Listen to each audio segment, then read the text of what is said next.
అయినప్పుడు అవుతుంది. మన ఇన్స్టాలో ఒక పోస్ట్ పెట్టారు, మన కర్మ అంటూ మళ్ళీ డిలీట్ చేశారు. ఏంటి, దేనిపైన ఎవరిపైన సార్ అది? నేనేం డిలీట్ చేయలేదండి, ఉంచారా? అలానే ఉంది. 1 అవర్ తర్వాత 1 డే తర్వాత పోతుంది అది.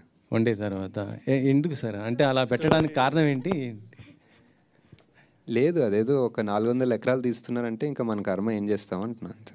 అంటే ఇది గవర్నమెంట్కి చేస్తున్నా అంటే దానిపైన మీరు ఏం చెప్పాలనుకున్నా చెప్పండి. ఆ 400 ఎకరాలు సేవ్ చేస్తే మీకే, మీ ఇష్టం, మీకు ఏదైనా చెప్తాను.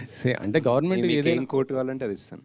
అంటే గవర్నమెంట్ ఏదైనా సరే ల్యాండ్స్ ఇలా సెలెక్ట్ చేస్తుందంటే ఏదో డెవలప్మెంట్ కోసమే కదా చేసేది. సో ఇక్కడ మీకు అంటే ఆ పర్టిక్యులర్ ఏరియాలో అదొక్కటే గ్రీన్ సింక్, కార్బన్ సింక్ అనుకోవచ్చు, what ever green area.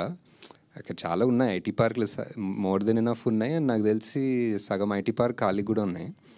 So I feel if you really want to develop something, maybe Tier 2 cities అనుకోవచ్చు. ఐ డోంట్ నో, నాకు తెలియదండి. నేను ఇప్పుడు పబ్లిక్ దాని గురించి ఎగ్జాక్ట్ డీటెయిల్స్ ఎలా చేయాలో నాకు తెలీదు. బట్ ఐ జస్ట్ థింక్ ఒక 400 ఎకరాల చెట్లు కొట్టకపోతే మంచిది అనిపిస్తుంది. నాగేశ్వర్ గారు సరే